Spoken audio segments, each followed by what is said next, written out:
반갑습니다.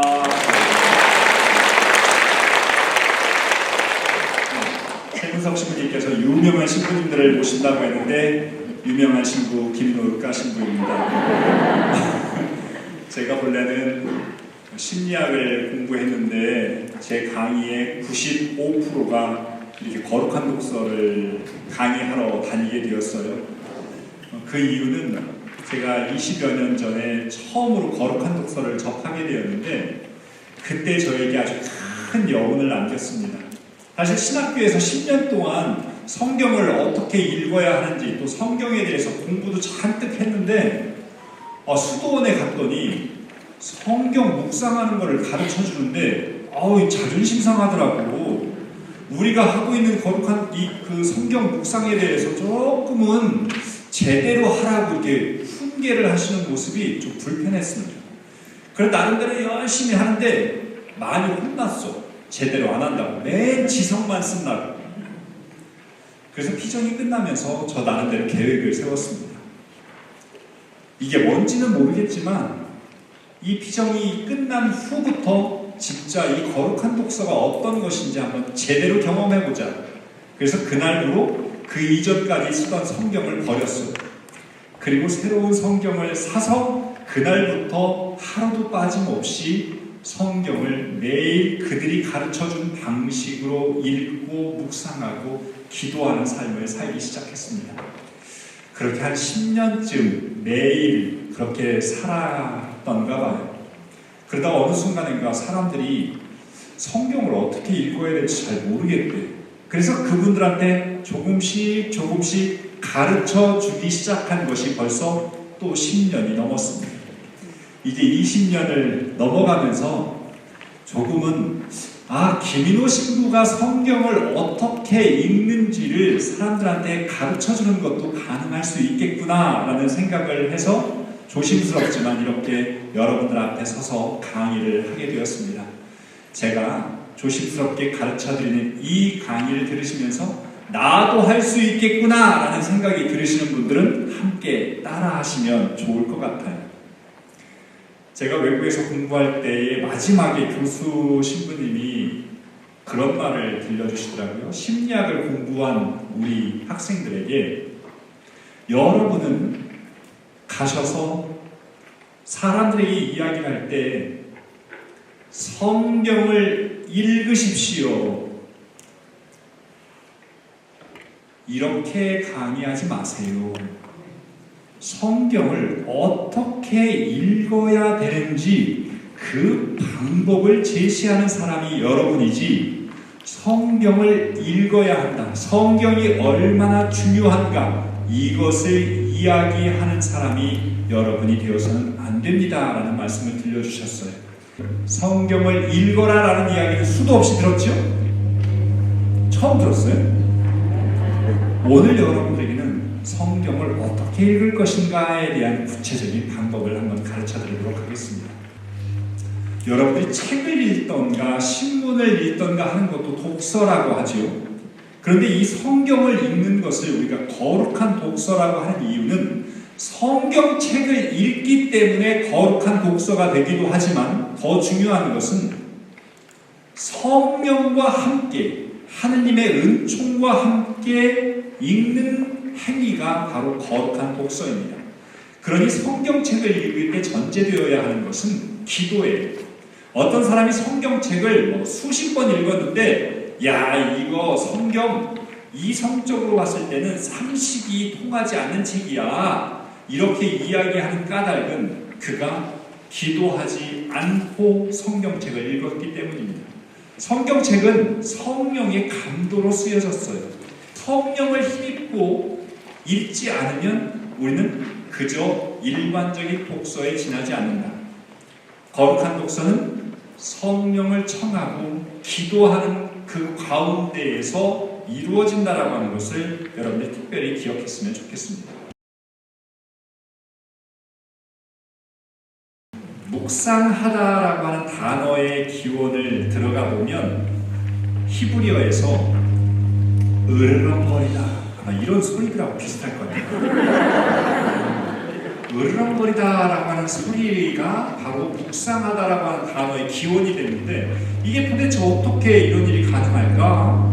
그러다가 이걸 고민하던 사람이 짐승들을 봤는데 이 짐승이 으르렁거리더래요. 어느 때 으르렁거리나를 봤더니 먹잇감 앞에서 으르렁거리더랍니다. 여러분, 개에게 뼈다귀 줘보신 적 있으십니까? 네. 나는 살점을 다 떼먹었다고 다 뼈를 딱 집어 던지면 개가 딱 잡아가지고 그걸 물고 집 속으로 들어가요. 그죠? 그리고는 그걸 물고 빨고 핥고 해서 뼈가 하얀해지면 이제 그 뼈를 살짝 집 앞으로 내놓고 자기도 나옵니다. 그거 보셨습니까?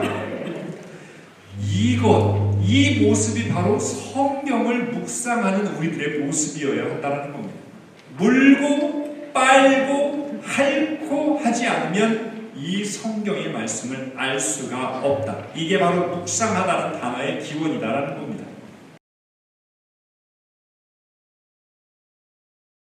하나님의 말씀을 듣다라는 단어 역시도 한번 새겨볼 만한데요. 이스라엘에는 이 석회암이 많아요. 그래가지고 이 석회 가루가 귀에도 막 이렇게 낀대요. 그래서 석회 가루가 귀에 껴가지고 안 들릴 수가 있다는 거예요. 그래가지고 듣다라는 단어의 기원은 곡괭이로 후벼 파다라는 단어가 있어요. 요게 듣다라는 단어의 기원입니다. 우리가 세상의 소리에 수도 없이 귀를 기울이면서 살다 보니 하느님의 말씀을 들어도 들리지가 않아요. 그래서 하느님의 말씀을 듣기 위해서는 곡괭이로 귀를 후벼 파는 행동이 있어야 들린다는 것입니다. 그러한 듣는 작업들이 우리에게 필요하다는 것이죠. 성경을 왜 읽느냐? 천지 창조 때에 하나님께서 인간을 흙으로 만드셨는데 그 흙을 한 번의 창조로 끝난 것이 아니라 오늘도 우리 인간을 계속해서 빚으신다. 저희 아버지가 그릇을 만드시는 분이었어요. 어렸을 때 학교에서 찰흙으로 뭘 만들어 갖고 오라고 그랬는데 저는 손모가지예요. 제 손에 뭐가 닿으면 깨지고 부서지고 망가져. 그런데 아버지는 저는 그릇쟁이인지도 몰랐어요. 그때는 이미 아버지의 직업이 끝나고 다른 직업을 택하셨었던 순간이었던 것이죠. 근데 아버지가 찰흙으로 새를 만드시는데 침을 탁탁 뱉어가면서 계속해서 그걸 빚으시는 모습, 이걸 보면서 나는 이미 벌써 다 만들어졌다고 생각하는 그 찰흙으로 아버지는 계속 그걸 다듬고 또 만지셔서 완전한 작품을 만드시더라고요. 저와 아버지의 차이를 저는 알았습니다. 저는 대충 뭉뚱그려서 무엇인가를 만들어 놓으면 끝나는데 작품 활동을 하시는 분들은 그렇게 끝나지 않더라고요. 최고의 작가이신 하느님께서는 우리를 한번 딱 만들어가지고 세상에다가 자 살아라 라고 하시는 것이 아니라 오늘도 우리를 계속해서 새롭게 창조하시고 빚으신다 라고 하는 거 여러분 기억하셨으면 좋겠습니다. 무엇으로 우리를 창조하고 빚으시는가? 바로 말씀으로 우리를 빚으신다 라고 하는 그 믿음이 우리에게 전제되어야 할 것 같습니다. 제가 20년 동안 혼자서 하고 또 다른 분들에게 가르쳐 주면서 제가 찾아낸 중요한 3가지 단계가 있습니다. 첫 번째는 배경지식 파악하기입니다. 따라해볼까요? 배경지식 파악하기. 이거는 성경에서 내가 모르고 있는 부분들, 이것을 찾아보는 것입니다. 두 번째, 세밀하게 읽기. 이것은 성경을 대충 읽는 것이 아니라 촘촘하게 읽는 과정입니다. 세 번째는 우리가 성경 묵상에서 가장 중요하다고 생각하는 것, 예수님 모습 찾기. 이 3가지가 우리가 성경을 읽을 때에 가장 중요한 것인데요. 여러분 중에 혹시 공소 출신 있으십니까? 공소 출신 한번 손 들어보세요. 별로 없으시네. 저는 생긴 건 서울 사람같이 생겼죠? 그렇죠. 근데 저는 공소 출신이에요. 공소에 딱 가면 사람들이 성가책을 가지고 있는 분이 별로 없습니다. 하지만 모든 기도문 다 외우고 모든 성가 다 알아. 근데 성가가 다 하는 게 아니라 같은 성가를 계속 반복하거든. 입당 성가 선한 사람 99보다 선한 사람 99보다 해 이렇게 시작하는 거예요. 성가책 필요 없어요. 봉헌 성가 주여 나의 몸과 마음 성체 성가 주여 임하소서 마침 성가 주 예수 그리스도와 바꿀 수는 없네. 제가 요거를 딱 하면서 체험을 했습니다. 그래 성강에 한 번을 가더라도 내가 아는 성가가 나오면 얼마나 마음이 따뜻해지는지 몰라요. 그런데 성가에 오랜만에 갔는데 신부님도 모르지 성가도 하나도 모르겠지 이러면 신자도 모르겠지 그러면 빠이빠이 짜이찐 안녕히 계세요 하는데 가서 내가 오랜만에 왔더니 감동을 받았어. 그 이유를 찾아보면 뭐야? 내가 알고는 뭐라도 하나가 있었어. 사람이 됐든 성가가 됐든 저는 거기에 하나님의 말씀이 들어갈 수도 있겠다라는 생각을 해봤습니다. 그래서 제가 택하는 거룩한 독서의 본문은 주일복음이에요. 제가 교구 신부 아니겠습니까? 수도의 신부님들은 거룩한 독서를 하면서 창세기에서부터 쫙 읽으라고 막 연속해서 거룩한 독서를 하라고 하는데 저는 교구 신부다 보니까 우리 신자들을 조금 더 잘 알아. 그렇게 하라고 하면 해요? 안 해요? 어려워. 하고는 싶지만 그래가지고 기도하지. 주 예수 그리스도님 오늘 저에게 필요한 당신의 말씀을 들려주십시오. 주 예수 그리스도의 이름으로 명하노니 이 말씀이 나에게 꼭 들려오기를 바랍니다 하고 딱 성경책을 딱 펼쳤어. 예언의 말씀이 나와야지. 네가 가지고 있는 모든 것을 가난한 이에게 주고 나를 따라라 이건 아니지. 기도가 부족했나 은총이 가득하신 마리아니 기뻐하소서 한 다음에 다시 폈어. 남을 죄짓게 하지 마시오. 연자맷돌을 목에 걸고 물에 빠져 죽는 편이 낫습니다. 오른손이 죄를 짓게 하거든. 오늘 잘라버리고 이거 오늘 어렵네. 이거 성경책 읽기가 어려워집니다. 저는 교구 신부예요. 교구 신자들을 잘 알아요. 그래서 주일날 어쩔 수 없이 미사 가잖아요. 그죠? 이 미사 갔을 때 듣는 복음이라도 내가 알고 가자. 그래서 저는 주일 복음을 본문으로 택합니다. 이걸 어떻게 읽을 것이냐? 자, 오늘의 본문입니다. 함께 읽어보도록 하겠습니다. 그때에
이렇게 딱 읽고 났어요.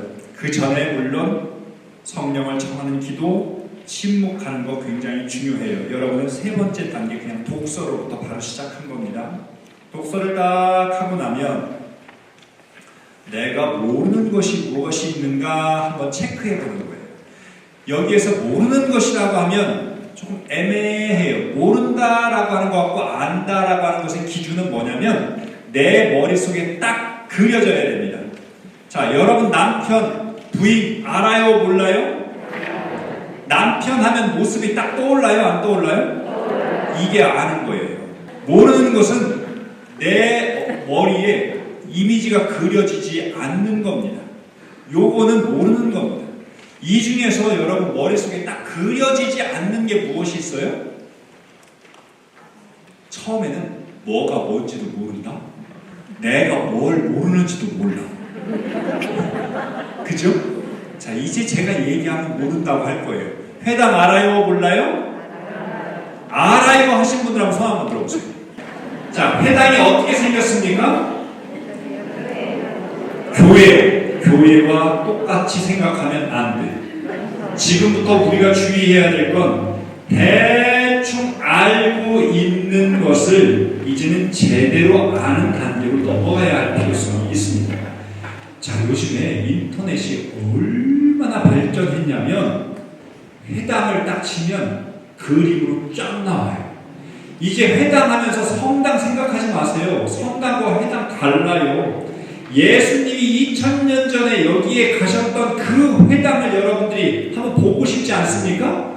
그러면 검색에다가 딱 써야지. 예수님 시대 회당 딱 치면 그때의 그 모습이 나와요. 내가 모르는 것을 내가 찾아보면 됩니다. 제가 어렸을 때 10살 때 아버지가 돌아가셨어요.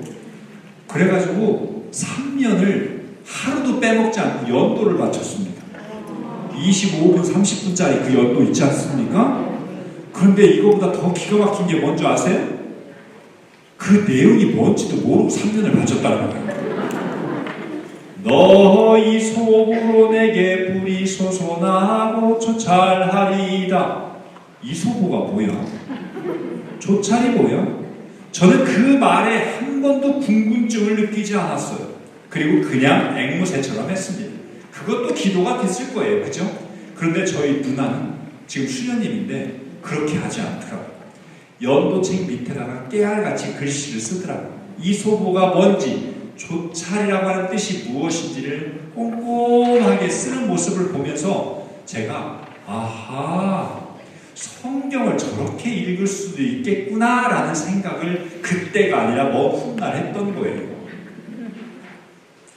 우리는 모르는 것을 그냥 넘어가고 누군가가 알려주면 좋고 그것도 그냥 오른쪽으로 들어왔다가 왼쪽으로 나가. 우리 콩나물 시루에 좋은 비유가 있잖아요. 물 주면 남는다. 알아서 크고, 그죠? 그런데 안 크는 경우도 있더라고요.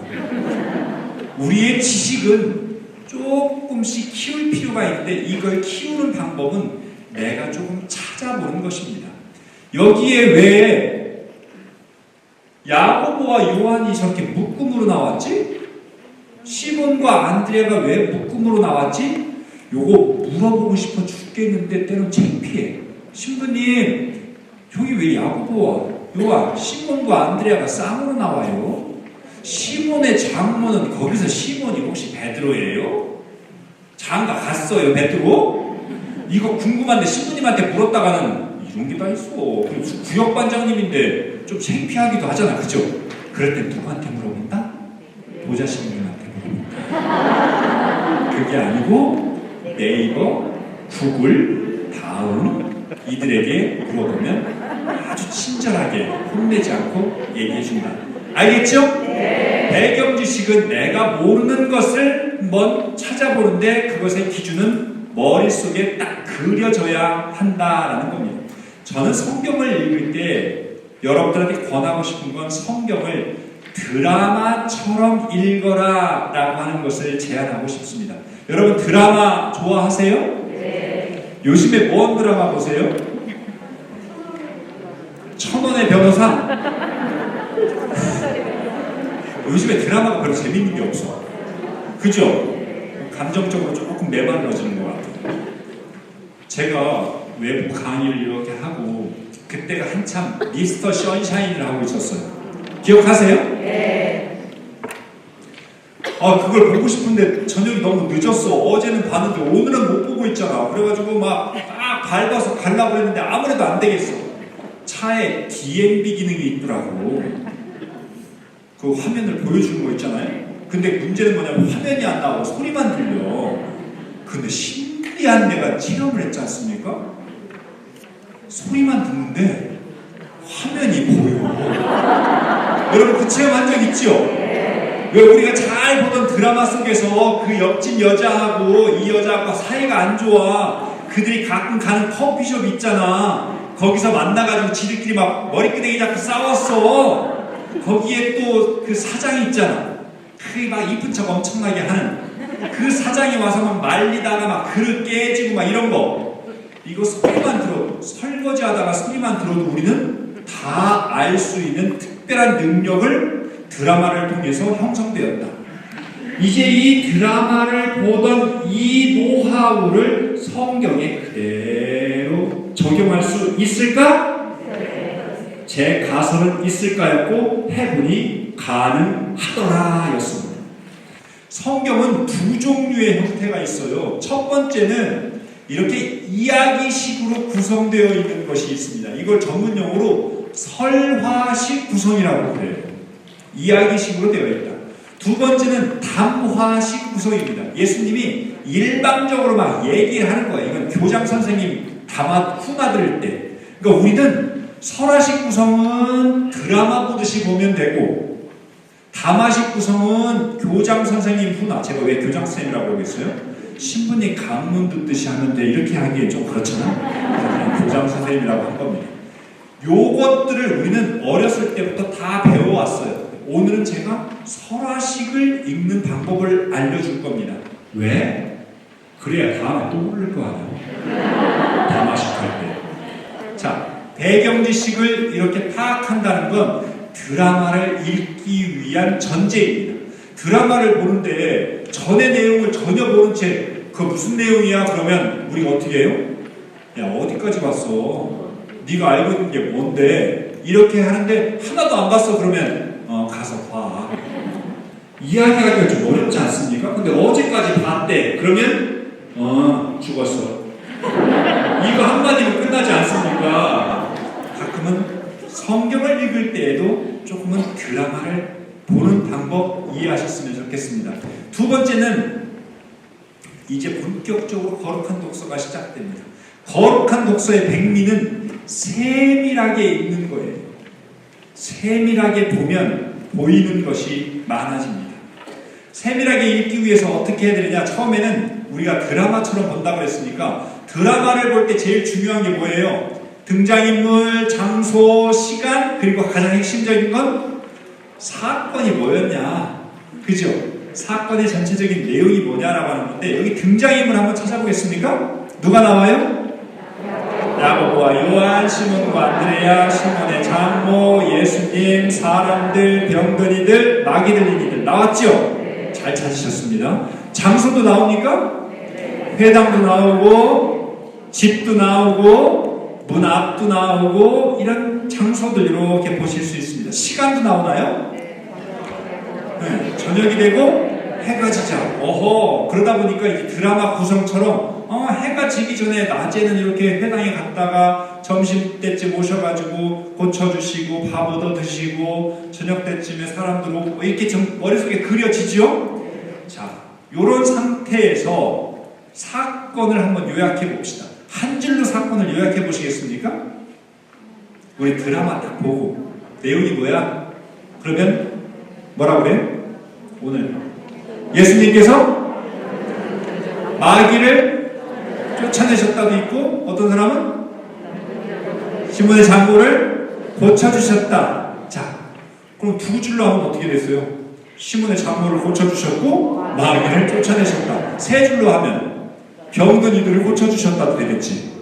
한 줄 한 줄을 첨가하다 보니까 어떤 일이 발생하겠습니까?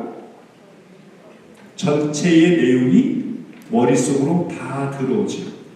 성경은 지금 여러분들이 성경책으로 읽고 있습니다. 그죠? 우리가 생각하는 하느님의 말씀이 뭐냐? 성경책과 동일한 거예요. 그런데 그렇지 않아요. 하느님의 말씀은 성경책과 동일하지 않습니다. 하느님의 말씀은 어디로도 갈 수 있어요? 요 머리로도 갈 수 있어요. 하느님의 말씀이 중요한 것이 성경책이 중요한 게 아니에요. 그래서 어떤 사람은 성경책을 갑오처럼 보관하지. 그래서 자기도 감히 손대지 않지요. 자손에게 물려주려고만 하지. 이제 성경책을 여러분 머릿속으로 끌어올리는데 그 방법이 뭐냐? 이렇게 한 줄 한 줄을 첨가하는 것입니다. 여러분들이 할 수 있는지 없는지를 한번 저와 함께 해보도록 하겠습니다. 이 본문 외울 수 있을 것 같아요? 못 외울 것 같아요? 외우십니다. 한번 해볼까요? 자, 그들은 어디서 나와? 누구와 함께? 어디 갔어요? 거기 누가 있었어요? 어떻게 하고 있었죠?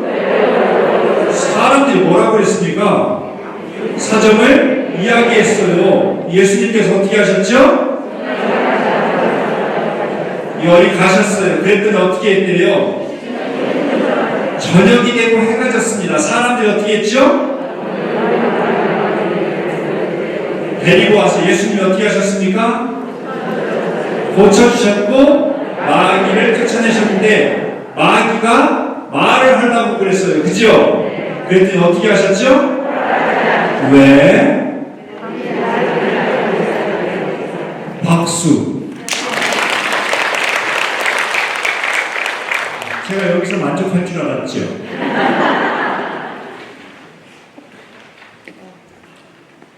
자, 한번 해보도록 하겠습니다. 이거 열렬히 봐도 안 나와요. 그들은 어디서 나와? 누구와 함께? 어디 갔어요? 거기에 누가 있었죠? 어떻게? 사람들이 어떻게 했습니까? 잠깐만. 이거 하는 사람은 하고 충청도 사람이라 말을 하려고 벌써 한 덩어리 다 가버렸어요. 벌써 끝나버렸네? 자, 지금부터 전체가 다 함께 하는 겁니다. 자, 시중을 들었다까지 했어요. 저녁이 되고 해가 졌습니다. 사람들이 어떻게 했지요? 병들과 마귀들을 데리고 왔습니다. 예수님께서 고쳐주셨습니다. 마귀가 어떻게 하려고 했어요? 그랬더니 예수님 어떻게 하셨습니까? 박수! 여러분들은 성경 본문을 외워버렸어요. 여러분들은 모두가 다 공소신자가 되셨습니다. 축하드립니다. 이제 성경책을 필요로 하지 않아요. 이제 성경 말씀이 책에 있다가 머리로 갔어요. 이 머리로 간 성경 말씀 어떻게 할 거예요? 신부님 답변은 아마 가슴으로 가야 한다고 얘기할 것 같아요. 그죠? 가슴으로 안 가더라고 바로. 이게 내 손과 발에서 말씀을 체험해야 요게 가슴으로 가더라고요. 일단은 성경책에서부터 머리로 끌어올리는 작업은 드라마처럼 등장인물, 장소, 시간들을 이용해서 전체 본문, 사건을 하나씩 요약해가지고 첨가해가지고 전체 본문을 쫙 이야기처럼 하면 이제 설거지 하면서도 그들은 회당에서 나와 야고보와 요한과 함께 시몬과 안드레 아이고 어디까지 했지? 그럼 다시 안 되지. 그들은 회당에서 나와 야고보와 요한과 함께 되겠죠? 길을 걸을 때에도 누워있을 때에도 설거지를 할 때에도 특별히 성당을 지금 주일 미사를 가고 있는 상황이야. 그들은 회당에서 나와 야고보와 요한과 함께 시몬과 안드레의 집으로 갔어요. 시몬의 장녀가 열병으로 누워있었네. 사람들이 그의 사정을 이야기하네. 예수님께서 다가가셔 손을 잡아 일으키신 열이 가셨네. 깨어난 그가 시중을 들었네. 이렇게 하고 성당에 딱 도착했는데 그날 복음에서 복음이 쫙 선포되는데 신부님이 틀렸네. 내가 궁금하고 있었던 것이 있었네. 회당은 도대체 뭐하는 곳인데 예수님이 거기서 나오셨지? 했는데 신부님이 감론 시간에 회당에 대해서 딱 이야기를 하시네. 그리고 그곳에서 무엇을 하셨는지, 그리고 그가 나와서 어디로 가셔서 무슨 일을 했는지, 왜 마귀가 말하는 것을 허락하지 않으셨는지, 이런 것들에 대해서 강론을 쫙 해주시네. 바보 도트는 거지. 성경 본문이 외워지고 성경에 대해서 궁금한 것들을 하나하나 찾았고, 자, 이 말씀에 의해서 주일 미사가 엄청나게 풍요로워질 수 있겠죠. 저는 이걸로 거룩한 독서가 이미 끝났다고 생각합니다. 이거를 1년 동안 하면 어떤 일이 발생할까요? 큰일이 발생하지는 않더라고요. 근데 다만 지식이 쌓여요. 그리고 치매 예방에는 이것만큼 좋은 게 없어요. 계속해서 고스톱 치고 이런 거 치매 예방에 있어서 요만큼 도움 된대요. 그런데 거룩한 독서하면 어마어마한 도움이 될 거라는 걸 저는 확신합니다. 믿습니까? 네. 좋습니다. 자, 이렇게 할 수 있겠습니까? 네. 여기까지 할 수 있겠죠? 네. 내가 이것만 가르쳐 드리려고 저 멀리서부터 왔겠어요?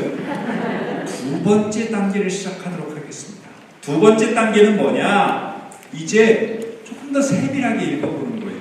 여기까지가 이제 이것만 해도 몇 개월만 요거까지만 해도 돼요. 그런데 제가 바로 여러분들을 또 만날 수가 없으니 몇 개월 후의 모습을 이제 여러분들에게 소개할 겁니다.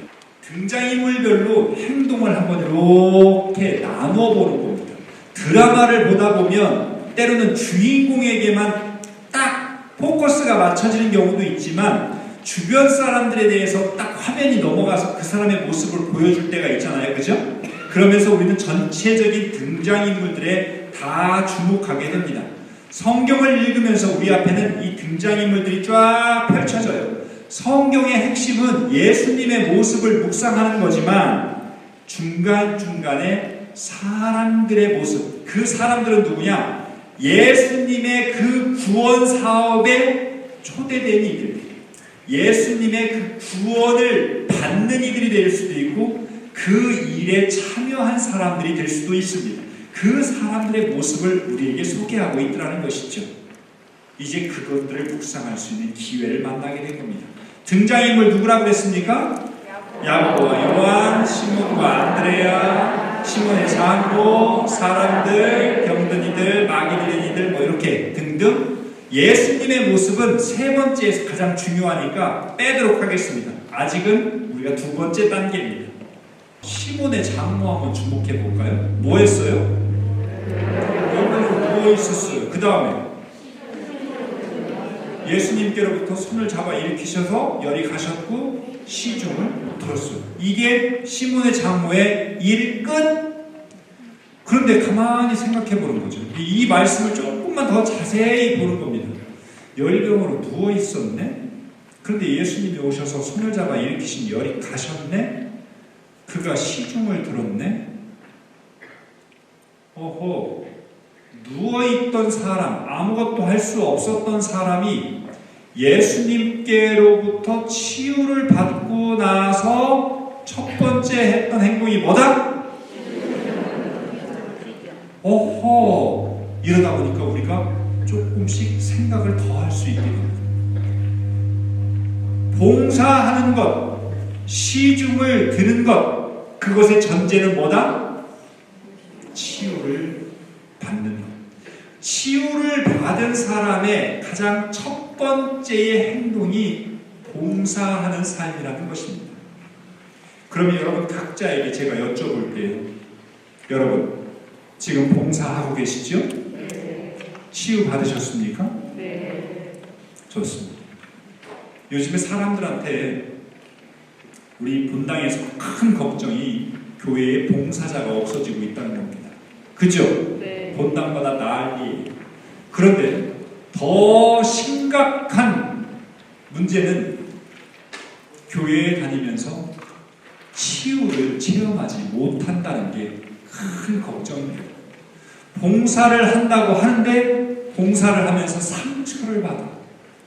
아파, 힘겹고, 그래서 이놈 거 빨리 끝내고 자유인이 되어서 성지순례나 왔다 갔다 하면서 본당에 속하지 않고 자유인으로 살아야 되겠구나라고 하는 다짐을 아무도 모르게 속으로 했다고 오늘 걸렸어. 그죠? 이게 우리 현 주소더라고. 그러다 다음 신부님이 오셨는데 기가 막힌 신부님이 오시면 에이 그래 그냥 다니지 라고 하지만 어설프면 그냥 생각했던 대로 떠나게 됩니다. 열심히 했던 사람이 봉사하고 상처받고 그 사람이 떠나서 왔다 갔다 하다 냉담의 길로 들어가는 것. 이게 우리의 현 주소다. 여기에서 빠진 건 어쩌면 치유가 일어나고 있는 것, 그것이 우리 교회에서 빠지고 있다는 것. 더 이상 교회 안에서 치유를 체험하지 못하고 있다는 겁니다. 여러분들의 삶 안에서 치유가 체험되지 않고 있다면 그것이 막연하게 치유받았겠지 뭐 이런 정도의 상태라고 한다면 여러분들은 봉사하기 어렵습니다. 봉사는 치유를 받은 사람의 표지예요. 반대로 봉사하면서 치유를 체험해야 됩니다. 그런데 우리가 치유를 체험하지 못하는 까닭은 내가 생각하는 치유가 있기 때문이에요. 나는 이게 꼭 좋아졌으면 좋겠어. 우리 가정이 좋아졌으면 좋겠고, 저 말 안 듣는 저놈 자식 좀 어떻게 좀, 저놈의 자식은 범위가 넓습니다. 꼭 저놈의 자식이라고 얘기할 수 없는 그림도 있습니다. 육체적인 치유, 정신적인 치유 열심히 바라지만 안 이루어지네? 그래서 치유가 일어나지 않는다고 생각하면서 이곳저곳을 다녀볼 수도 있습니다. 그런데 가만히 생각해보면 내가 기대하는 치유와 하느님께서 기대하시는 치유가 다를 수가 있어요. 마치 우리가 아이를 키울 때에 아이에게 도움되는 거하고 때로는 엄마가 생각할 때 아이에게 도움되는 거하고 다를 수 있지 않습니까? 하느님께서는 우리를 치유하시는데 그 치유의 대표적인 것 가운데 하나가 뭘까? 제가 곰곰이 저 자신을 보았더니 이러한 치유가 일어나고 있더라고요. 과거에는 내가 물 마시면 아유 좋다. 내 욕구가 해소되니 그걸로 끝났어요. 그런데 이 물을 마시면서 왜 아프리카 애들이 기억나지? 이거 몹쓸 병이죠. 이런 거 생각이 들어온 사람 치고 잘 사는 사람을 보지를 못했어요. 저 옆집에 누군가가 밥 먹었나? 소공동체 봉사자로서 여러분들이 구역반장님을 하면서 구역반에 힘든 사람이 보여. 그죠? 본당 신부님도 모르는 그 사람이 보여. 그래서 집에서 내가 밥을 먹다가 에이 우리 마리아 할머니 밥 먹었나? 하고 먹던 소고기 장조림을 조금 싸놔. 애가 나 조금 더 먹을래 하더라도 야 나 그만 먹어. 그리고 그걸 싸요. 그리고는 그거를 갖다 드립니다. 아이고 식구들끼리나 먹지. 아 우리는 배 터지게 먹었어요. 그렇게 거짓말도 섞어서 다 드리고 옵니다. 병 걸리면 이 병은 치유되지가 않아요. 이렇게 우리는 이기적이었던 인간, 나 중심적으로 살았던 인간이 어느 순간인가 타인이 보이기 시작하더라고. 하느님까지는 한 번도 본 적이 없어. 안 봐도 돼요. 타인이 보이기 시작하네. 이것이 치유되는 것 아니겠습니까? 그 치유되었음을 하느님께 감사드릴 수 있는 시간, 이것들도 필요하겠죠. 시몬의 장로에 대해서 생각해보고 두 번째는 사람이에요. 사람 뭐 했습니까? 성경 읽으면서 별로 우리가 주목하지 않았던 거예요. 그죠? 근데 성경은 있지 않습니까? 사람이 누군지를 꼭 우리에게 보여줍니다. 예수님이 누구냐, 하느님이 누구냐라고 하는 사실도 보여주는데 사람이 누군지를 우리에게 꼭 보여주는데 여기서 소개되는 사람, 마르코 복음사가가 우리에게 소개하는 사람이 누구냐? 아픈 이의 사정을 이야기하는 사람입니다. 누구한테? 예수님한테. 그리고 두 번째로는 아픈 이들을 예수님께 데리고 오는 사람이에요. 이게 성경 마르코 복음사가가 우리에게 이야기하는 사람이래. 가끔 우리가 에휴 너도 사람이냐? 나도 사람인가? 이거 성찰하지 않습니까? 이때의 기준이 뭐예요? 마르코 복음사가의 오늘 복음을 가지고 사람에 대해서 한번 생각해 볼 수 있어요. 여기서 말하는 사람은 누군가 도움이 필요한 이의 사정을 알리는 사람이고 그를 데리고 치유를 청하는 데 있어서 구체적으로 가는 사람이래요. 어떤 유명한 연예인이 우울증에 걸렸어요. 그래가지고 집에서 몇 날 며칠을 그렇게 지내고 몇 년간을 그렇게 투병 생활을 하는데 사람들이 전화해가지고 힘내, 용기를 내, 네가 이러면 되겠어, 이렇게 하다 보니까 나중에 전화를 받기도 싫더래요. 그러던 어느 날 모처럼 전화 한 통을 받았습니다. 이 사람이 받자마자 눈물을 계속 흘렸대요. 뭐라고 했기 때문에 울었을까요? 네 통장 번호 돼. 그랬대요. 이야, 이 세속적인 인간, 이게 아니고 그들은 하느님을 믿지 않는 사람들입니다. 하느님을 믿지 않는 사람들은 누군가에게 자신의 손으로 구원의 힘을 제공하려고 해요. 그런데 우리는 하느님을 믿는 사람들은 어떻게 하냐? 누군가가 아파, 누군가가 힘들어, 우리가 뭐라고 하죠? 기도할게.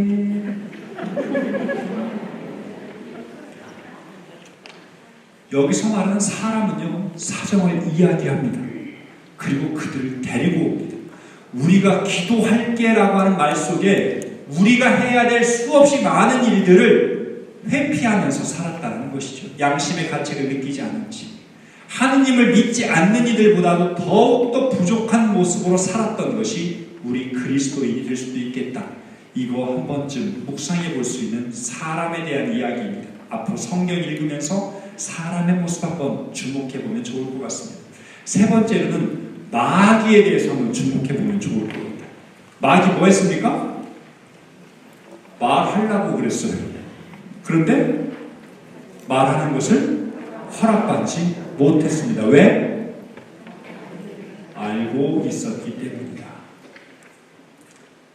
마르코복음의 1장이에요.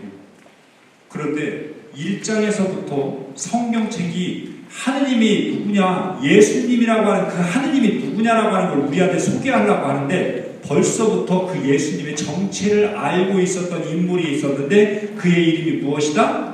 마귀. 요거 생각해 볼 일이죠. 여러분 하느님 알아요? 제가 이 이야기 했더니 안다고 못하겠지. 신앙 알아요? 교회 알아요? 때로는 사람에 대해서도 마찬가지입니다. 누구 신부님 잘 알지? 어떤 신자 잘 알지? 그런데 내가 안다고 하는 그 대상을 어쩌면 제일 모르는 사람이 될 수도 있다는 거예요. 제가 세례를 딱 주는데 한 10명 정도 세례를 줬는데 교복이 10명이 똑같아요. 미사예물이 똑같아서 미사예물. 그래서 그분들한테 물었습니다. 아니 각자의 상황이 다 다를 텐데 어떻게 교무금이 똑같고 미사예물이 똑같아? 그랬더니 대모님이 알려주더래요. 어떻게? 교무금 얼마 해야 돼요 대모님? 얼마일 건데? 저는 11조까지는 못하겠고 그냥 10만원 정도만 하려고 그래요. 벌써 놀라는 사람 있잖아. 제가 코로나 이전까지 이게 됐거든? 코로나 걸려가지고 이게 한데 한 열흘밖에 제가 2주밖에 안 됐는데 여러분 같이 도와주시겠습니까? 이 돌고래서 시작. 그렇지. 해봤거든. 10만원? 그러니까 아니요. 교복은 3만원부터 시작합니다. 왜? 내가 5만원 하거든. 미사예물 얼마나 해야 돼요? 세례 받는데 얼마 할 건데 10만원? 3만원만 해. 그렇게 하는 거 아니에요. 이게 누가 가르쳐 주는 거? 대부님, 구역 반장님. 이거 우리 정말로 생각해 보아야 할 일입니다. 때로는 우리가 신앙을 안다고 하고 교회에 대해서 안다고 하는데 이 떠드는 가운데에서 그 입이 사람의 입이 아니고 하느님의 입이 아닌 마귀의 입이 될 수도 있다. 때로는 이 입에 성경을 그으세요. 나는 성부와 성자와 성령의 이름으로 사탄아 물러가라. 이거 할 수 있어야 되겠죠. 특별히 누군가에게 봉사의 직무를 수행하는 사람들은 이 입을 잘 다스려야 할 필요가 있습니다. 그래서 마르코 복음에서 처음으로 예수님을 안다고 고백했던 그 인물이지만 가차없이 말하는 것을 허락받지 못했다라고 하는 거 여러분들이 늘 기억하셨으면 좋겠습니다. 신앙에 대해서 아는 체 하려고 하는 여러분, 예수님께 허락받은 존재인지 생각해 봅시다. 마지막으로 예수님의 모습 묵상하면서 우리 끝낼까 합니다. 요거를 두 번째 시간에 한번 다시 할 거니까 제가 가볍게 끝내도록 하겠습니다. 예수님의 모습 뭐가 있었어요? 회당에서 나오셨어요. 시몬의 장모를 고쳐주셨어요. 시중을 받으셨어요. 병든 이들과 마귀 들린 이들을 고쳐주셨고 마귀가 말하는 것을 허락하지 않으셨습니다. 요게 마르코 복음사가가 복음서를 쓰면서 우리에게 알려주려고 했던 예수님의 모습이고 이 모습 안에서 하느님이 누구신지를 알려주려고 했던 겁니다. 유다인들이 가지고 있었던 하느님에 대한 개념, 저 뿌연하고 막연한 하느님이 아니라 이 하느님이 누구냐? 실제로 우리와 함께 계시는 분이라고 하는 걸 우리에게 소개하려고 했는데 이 중에서 특별히 예수님의 모습들을 눈여겨보면서 마르코 복음사가가 우리에게 뭘 소개하려고 그랬을까? 회당에서 나온 모습일까? 그러면 병든 이들과 마귀 들린 이들을 고쳐주시는 장면일까? 그거 될 수 있겠죠. 더 그것의 하이라이트가 뭡니까? 시몬의 장모를 고쳐주시는 것. 하이라이트일 것 같습니다. 이 모습 전체가 예수님의 모습인데 이렇게 해서 본문들마다 예수님의 모습을 한 5가지씩만 우리에게 소개한다고 생각해 보세요. 복음 전체에서 소개하고 있는 예수님의 모습이 얼마나 많겠습니까? 우리는 그동안 다른 것에 늘 집중하다 보니 예수님의 모습, 이 수없이 많은 모습을 소개하는 것에 주목하지 못했던 경향들이 있었습니다. 마르코 복음사가 우리에게 하느님이 누구냐? 그분은 우리가 앓으니 아프니 힘드니의 사정을 들어주시는 분이래요. 우리가 믿는 하느님 이런 분이래. 어때요? 여러분들의 사정을 들어주신답니다. 그리고는 듣기만 하는 게 아니라 그곳을 찾아가신대요. 그리고는 가셔서 다가가셔서 손을 잡아 일으키신답니다. 당시의 여인의 손을 잡고 병든 이의 손을 잡는다는 것, 그것은 부정타는 일이지요. 그것을 예수님은 넘어서십니다. 이거 기가 막힐 노릇이지요. 여러분, 제가 여러분들의 손을 잡아서 딱 일으킨다고 생각해 보세요. 영광이지. 그런데 더 큰 영광은 뭐겠습니까? 주교님이 오셔서 여러분들 한 사람 한 사람 손을 잡는다고 생각해 봐. 그것도 아파 죽겠는데, 코로나 걸렸는데 주교님이 오셔가지고 그럴 일이 없으려나? 사람들이 생각했을 거예요. 우리 하느님은 그럴 리가 없을 거라고. 저 멀찌감치해서 우리의 인간사를 이렇게 보시는 분이라고 생각했던 유다인들의 그 관념을 완전히 깨버리고 앓으니의 사정을 들으시고 곧바로 오셔서 다가오셔서 손을 잡아 일으키시는 분이 하느님이라고 하는 사실을 우리에게 알려주고 싶었다는 것입니다. 여러분들이 알았습니다. 쉬겠습니다. 여러분들이 믿고 있는 하느님은 바로 이러한 분이라고 하는 것을 기억했으면 좋겠고, 부족했던 것은 제가 두 번째 시간에 여러분과 함께 나누도록 하는